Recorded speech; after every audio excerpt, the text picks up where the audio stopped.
See you later. Okay, so I just picked up this complete hunk of shit from this guy in Missouri. And I've probably seen trucks this rusty, but I don't remember one right offhand.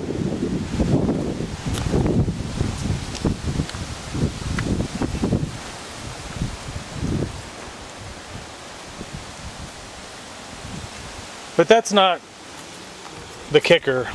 Here's the thing. We got this cowboy working on this thing. And you know how guys are with their stories. He's like, oh, I got this thing and it needed a bunch of motor work, so I put a new head on it. He put a new head on it. So I get there and I'm looking at the head and I'm like, that's a greasy old head. This is not a new head.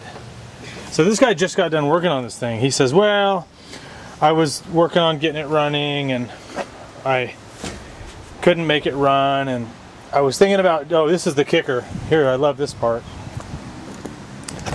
This is a 4-cylinder automatic with the Asian transmission.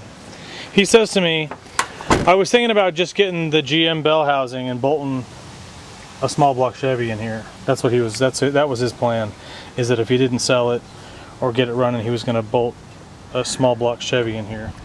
So I opened the hood, and I actually didn't even care because I was planning on parting this thing out anyway, but just for giggles I wanted to see, well, you know, how far did he get? Oh, so he says to me, yeah, it's almost done. The harmonic balancer needs to be pressed on. This is what he says to me. This thing needs to be pressed on. Yeah, pressed on. I noticed there's a big chunk out of the harmonic balancer, but again, I don't care. But I'm looking it over and I'm like, well, he was probably pretty close. This was on here. Anyway, but like most cowboys that get in here working on stuff that don't have a clue what they're doing, this is your fuel delivery. Fuel is supposed to be coming from here to here.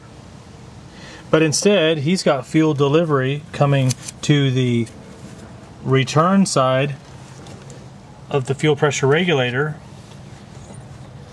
and then the pressure side of the fuel pressure regulator he's got to the return on the tank. And this is supposed to be the pressure coming off of the fuel rail that's supposed to come over to the fuel pressure regulator. He's got it running up to the fuel delivery here. So basically he's got a closed loop of fuel line right here in the fuel rail. This is isolated, and he's got the fuel tank and the fuel pump isolated.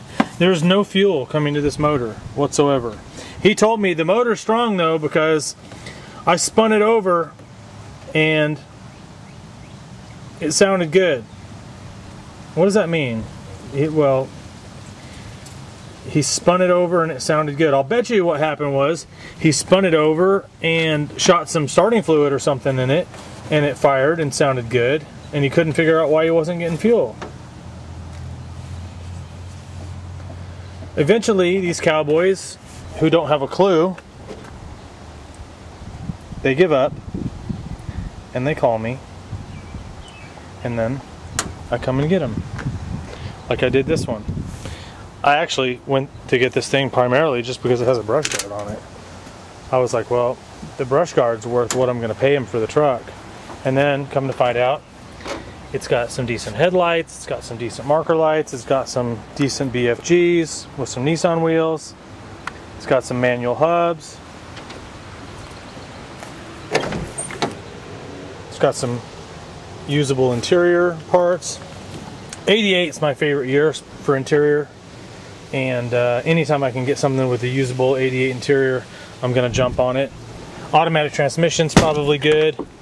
It's a SE model, so it's got the, you know, flip down back seat bonus.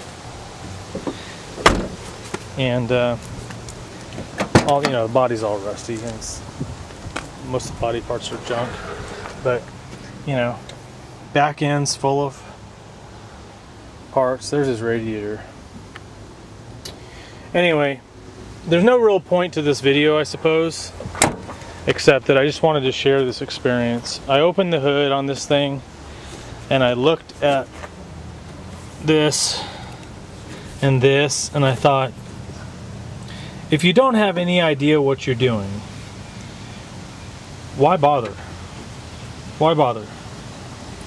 This guy wasted all this time and who knows however much money putting this motor together. Complete waste of time if you don't have any idea what you're doing.